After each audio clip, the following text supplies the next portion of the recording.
느헤미야 3장 1절에서 14절 말씀.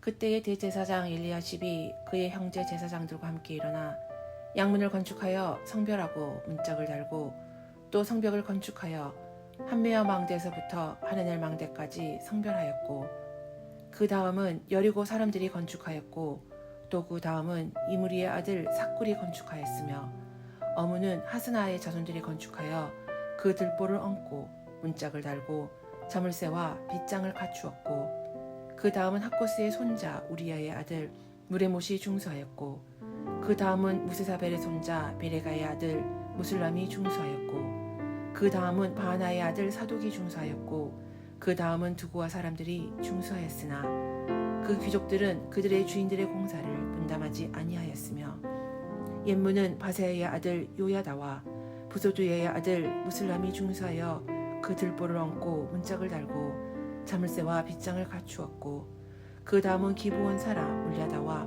메로노 사람 야돈이 강서쪽 총독의 관할에 속한 기브온 사람들 및 미스바 사람들과 더불어 중수하였고, 그 다음은 금장색 할레아의 아들 우시엘 등이 중수하였고, 그 다음은 향품 장사 하나냐 등이 중수하되 그들이 예루살렘의 넓은 성벽까지 하였고, 그 다음은 예루살렘 지방의 절반을 다스리는 후리의 아들 르바야가 중수하였고, 그 다음은 하루마베 아들 여다야가 자기 집과 마주대한 곳을 중수하였고, 그 다음은 하삼르야의 아들 하투스가 중수하였고, 하림의 아들 말기야와 바하모업의 아들 하스비 한 부분과 화덕 망대를 중수하였고, 그 다음은 예루살렘 지방을 다스리는 할로스의 아들 살룸과 그의 딸들이 중수하였고, 골짜기 문은 한움과 산호야줌이 중수하여 문을 세우며 문짝을 달고 자물쇠와 빗장을 갖추고, 또 분문까지 성벽 1000규빗을 중수하였고, 분문은 벽갓게림 지방을 다스리는 레갑의 아들 말기야가 중수하여 문을 세우며 문짝을 달고 자물쇠와 빗장을 갖추었고. 아멘.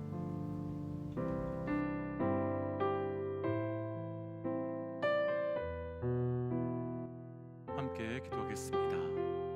하나님, 우리의 삶에 세워져야 될 것이 반드시 세워지게 하여 주옵소서. 때로는 무너뜨리고 깨트려야 될 것도 있지만 다시 세워야 될 것은 온전히 세우고 온전히 지켜 나아갈 수 있는 영적 결단을 우리에게 허락하여 주옵소서. 이 모든 말씀 우리 주 예수 그리스도 이름으로 기도하였습니다.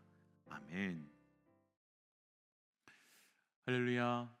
우리에게 부르심과 사명을 허락하시고 또 그 부르심과 사명대로 살아감을 통해 우리 하나님의 살아계심을 경험케 하시는 우리 하나님의 이름을 높이 찬양합니다. 오늘 우리가 함께 나눌 말씀의 제목은 재건되어야 할 영적 성벽이라고 하는 말씀의 제목입니다. 느헤미야서의 핵심은요, 느헤미야를 통해서 그 무너진 예루살렘 성벽이 재건되는 것입니다. 어떻게 보면 지금으로부터 대략 2500년 전에 있었던 예루살렘 성벽 재건의 역사가 지금 우리에게 무슨 의미가 있을까라는 생각을 들 수도 있습니다. 그러나 이 말씀이 우리에게 의미가 아주 중요하게 있는 이유는 느헤미야서에서의 그 눈에 보이는 성벽은 그 눈에 보이는 성벽만 재건하는 것이 목적이 아니기 때문입니다. 이스라엘 백성이 포로로 끌려간 것은 눈에 보이는 성벽이 무너졌기 때문이 아니라 눈에 보이지 않는 성벽이 무너졌기 때문이며, 그래서 느헤미야서에서는 눈에 보이지 않는 성벽이 재건되는 것이 바로 핵심입니다. 오늘 말씀을 통해서 우리의 삶에 무엇을 재건해야 되는지를 함께 점검하고, 느헤미야를 통해 성벽이 재건된 이후에 이스라엘의 영적 부흥이 있었던 것처럼 우리의 삶에도 영적 성벽 재건을 통해 우리에게도 영적 부흥이 있으시기를 축복합니다. 재건되어야 할 영적 성벽, 첫 번째는요 1절과 2절 말씀입니다. 1절과 2절 말씀 우리 천천히 함께 읽어보지요. 그때에 대제사장 엘리야십이 그의 형제 제사장들과 함께 일어나 양문을 건축하여 성별하고 문짝을 달고 또 성벽을 건축하여 한메아 망대에서부터 하나넬 망대까지 성별하였고, 그 다음은 여리고 사람들이 건축하였고 또 그 다음은 이므리의 아들 삭굴이 건축하였으며. 아멘. 3장 전체를 보면요, 정말로 많은 사람들이 성벽 재건에 동참하게 되는 것을 봅니다. 사실 우리에게는요, 이것이 그리 큰 사건이 아닐 수 있지만 많은 사람들이 성벽 재건에 헌신하고 동참하고 있다라고 하는 그 자체가 사실은 굉장히 놀라운 사건입니다. 왜냐하면 이들은 지금까지 성벽 재건을 단 한 번도 성공한 적이 없었기 때문에 해도 안 된다라고 하는 패배감과 무기력감이 계속해서 이들을 사로잡고 있었기 때문이었습니다. 그런데 지금은 모두 헌신의 자리에 나왔고, 그래서 움직이고 있고, 그래서 성벽 재건에 함께 동참하고 함께 헌신하고 있기 때문입니다. 이 부분에서 바로 오늘 말씀에 나누고 싶은 첫 번째 재건되어야 할 영적 성벽이 무엇인지가 나오는데, 첫 번째는 바로 사라진 헌신과 사라진 사명이 재건되는 것이며, 동시에 식어져 버린 열정이 우리 가운데 재건되어야 되는 것입니다. 먼저 저를 비롯한 우리 모든 믿음의 동역자들의 삶 가운데 하나님을 향한, 그리고 부르심과 사명을 향한 식어져 버리고 사라져 버린 영적 열정, 영적 헌식, 영적 부르심이 다시 시작되고 다시 재건되어는, 그래서 영적 성벽이 다시 세워질 수 있는 영적 은혜가 있으시기를 주의 이름으로 도전하며 축복합니다. 그럼 이들은 어떤 헌신과 어떤 열정으로 하나님께 반응한 것이겠습니까? 말씀을 한 절 한 절로 볼게요. 먼저 제가 좀 그림을 잠시 보여드릴게요. 오늘 말씀 1절부터 보시면요, 느헤미야가 건축하려고 하는 성벽이 어떻게 생겼는지를 대략적으로 알 수 있는데요, 가장 북쪽에는 양문을 건축으로 시작해서 1절에 한메아 망대와 하나엘 망대를 건축하고요, 3절에 오문, 6절에 옛문, 그리고 13절에 보면 흰놈의 골짜기에 관한 가장 험한 곳에 세운 골짜기 문, 그리고 가장 남쪽에는 각종 오물들과 더러운 것들을 버리는 분문이라고 건축하고, 또 다시 북쪽으로 올라와서 양문에서 끝나는 시계 반대 방향으로 52일 만에 건축이 끝나게 되는데요, 우선 1절에 가장 먼저 대제사장들이 양문을 건축하고 한메아 망대, 하나넬 망대를 건축합니다. 당시는요, 왕이 없던 시기라서 대제사장은 왕과 같은 역할을 하던 사람이었습니다.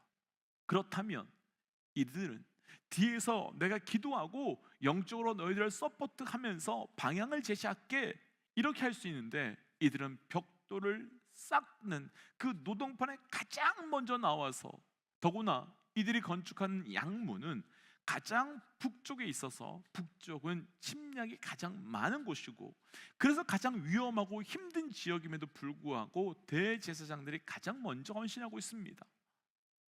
공동체의 리더들의 헌신이 입술이나 말에서만 끝나는 것이 아니라 삶으로 헌신하고 있는 것입니다. 여기서 우리가 기억해야 될 것이 있습니다. 헌신은 입술의 고백이 아니라 삶의 고백이라는 것이며, 그 삶을 우리가 드릴 때, 나의 삶을 드릴 때 헌신의 성벽이 재건된다는 것입니다. 또 오늘 본문의 8절 보시면 금장색과 향품을 받는 사람들의 헌신이 나오는데, 이들은요, 오늘로 표현하면 재정적 여유가 많은 전문가 집단이라고 할 수 있습니다. 더구나 이들이 하는 일들은요, 손으로 해야 되는 아주 민감한 일들이라서 손을 다치거나 손이 망가지면 안 되고, 그러면 이들에게 생계에 할 수 있는 것이 사라지게 됩니다. 그런데도 이들은요, 돌을 깨고 쌓는 일에 동참합니다. 가끔 사역 중에 나는 시간이 안 되니까 물질로 섬길게 라고 하시는 분들이 계십니다. 정말 감사하고요, 귀한 마음입니다. 그런데 이들은요, 나는 상황이 안 되니까 물질로만 섬길게 라고 하지 않고, 나는 손을 조심해야 되니까 다른 일로 섬길게 라고 하지 않고, 하나님의 역사에 내가 할 수 있는 모든 것을 함께 동참하면서 돌을 쌓고 나무를 세웁니다. 이들은 어떻게 그럴 수 있었겠습니까? 분명한 이유가 있죠. 하나님께서 주신 축복이 나의 헌신을 가로막지 못하도록 분별한 것입니다. 내게 주신 그 축복 때문에 하나님의 사명을 거부하지 않은 것입니다. 우리는 어떻습니까? 하나님께서 내게 주신 축복 때문에, 하나님께서 내게 주신 은혜 때문에 하나님 앞에 헌신하며 하나님께 나아가는 것을 주저하고 계시지는 않으십니까? 또 오늘 본문에요 2절을 보시면 여리고 사람들과 13절에 산호와 거민들도 헌신했다라고 말합니다. 여리고는 예루살렘에서 대략 27km 정도 떨어진 먼 곳이고요, 산호와도 13km 정도가 떨어진 먼 곳입니다. 그럼 이들은 예루살렘 성벽이 나랑 아무 상관없다라고 말할 수 있습니다. 더구나 당장 내가 그곳에 사는 것도 아니고 그 성벽이 없다고 내 삶에 위태해지는 것도 아닌데, 또 여리고는요 해저 260m고요 예루살렘은 해발 780m, 그러니까 이 높이 차이가 대략 1km가 납니다. 그렇다면요 날마다 이들이 올라가야 한다는 것은 결코 쉽지 않은 헌신입니다. 이들의 헌신은요 다른 헌신보다 더 큰 특징이 하나 있는데, 이들은 자신들이 헌신하고 부르심에 반응하기 위해서 스스로 불편함과 스스로의 손해를 감당하고 하지 않아도 되는 고생을 선택했다는 것입니다. 기억하십시오. 헌신은 불편함을 감당하는 것이고요, 내가 그렇게 하지 않아도 되는데 그렇게 하는 것이 헌신입니다. 이유가 있습니다. 어떻게 이렇게 할 수 있겠습니까? 그 불편함이, 그 고생이 그것을 해서 얻는 영적 기쁨보다 작기 때문이죠. 우리 교회에서도요 교사, 주방, 성가대, 찬양팀 곳곳에서 굳이 그렇게 하지 않아도 되는데도 헌신하는 분들이 참 많습니다. 그 이유는 그것보다 그것을 통해서 얻는 은혜가 훨씬 크기 때문이지 않겠습니까? 또 있습니다. 오늘 본문에요 12절 한번 보시겠습니까? 12절에 보면 예루살렘 절반을 다스리는 살름과 딸들이 중수했다라고 나오는데요, 예루살렘 절반을 다스리는 사람이면 최고위층이라고 할 수 있거든요. 그럼 이들에게 자신들의 딸은 얼마나 귀하게 여겨졌겠습니까? 그런데 이들은 무거운 돌을 하르고 나무를 세워야 하는 그 험한 곳에 내 딸이라고 하는, 여자라고 하는 한계를 뛰어넘어서 헌신케 합니다. 그러니까 이들은 부족함을, 연약함을 이유로 부르심과 사명을 향한 헌신을 외면하지 않습니다. 내 위치와 내 힘을 핑계로 그것을 거부하지 않습니다. 어떻게 그럴 수 있었겠습니까?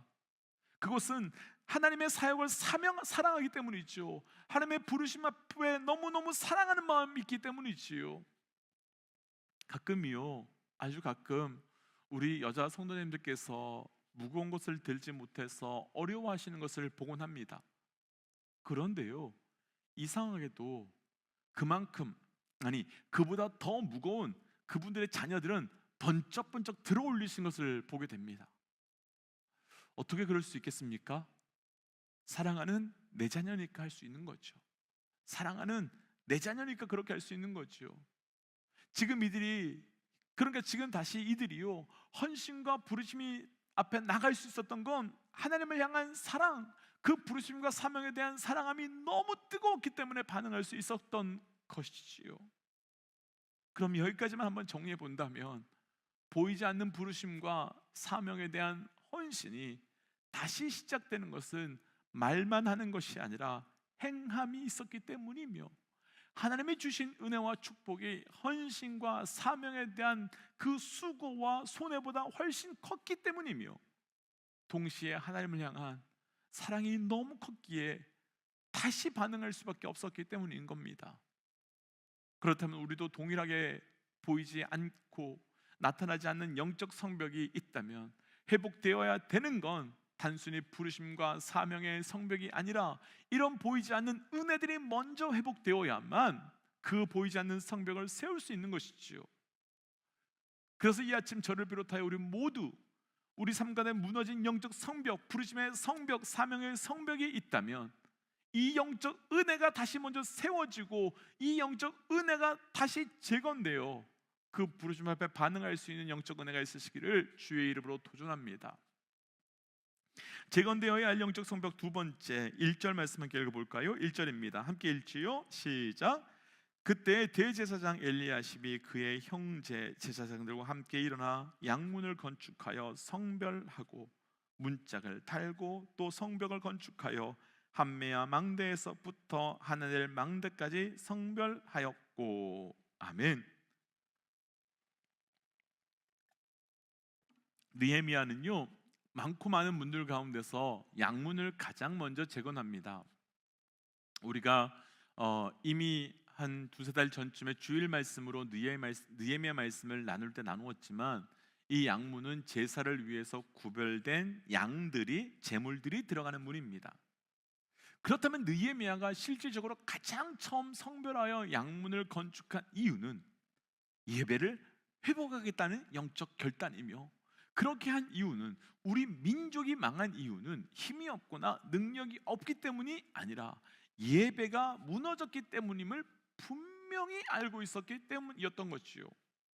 그럼 오늘 말씀에서 나누고 싶은 두 번째 재건되어야 할 영적 성벽은 바로 예배의 성벽, 찬양의 성벽, 기도의 성벽이 되는 것입니다.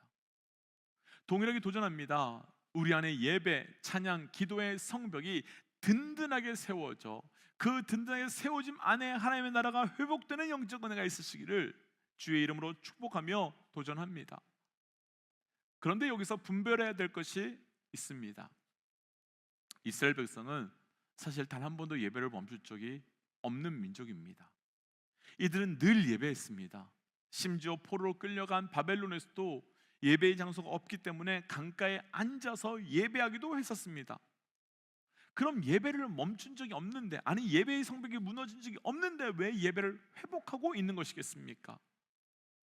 그 이유는 본질적인 예배가 멈추어졌기 때문에, 다시 회복하고 다시 시작되기 있는 것은 그 온전한 예배가 회복되지 못했기 때문에 예배를 회복하려고 하는 것입니다. 곧 예배의 행위는 한 번도 멈춘 적이 없었지만 예배의 본질이 무너졌기 때문이었던 거죠. 구약과 신약 사이에 하나님께서 침묵하신 400년의 침묵기가 있는데, 그 원인이 구약의 마지막 책 말라기에 잘 나와 있습니다. 하나님께서 말라기가 시작되자마자 백성들에게 너희는 왜 나에게 예배를 하지 않느냐라고 물어보시며 책망합니다. 이때 백성들은 따지듯이 하나님, 우리가 계속 예배 드렸는데 무슨 말씀입니까? 우리가 계속해서 예배를 드렸는데 무슨 말씀입니까? 그때 하나님께서는 너는 눈 멀고 병들고 아픈 것으로 예배했다며 그 예배의 행위가 문제가 아니라 예배의 온전함이 무너졌음을 말씀하십니다. 그러니까요, 이들은 예배가 없었던 것이 아니라 그 예배가 온전하지 못했던 예배였던 것입니다. 우리도 그럴 수 있습니다. 지금 예배 온전하게 드리고 계신지요? 혹시 몸만 앉아 있고 생각과 마음은 다른 곳에 가 있는 것은 아니신지요? 기억하십시오. 예배는 행함의 문제가 아니라 온전함의 문제입니다.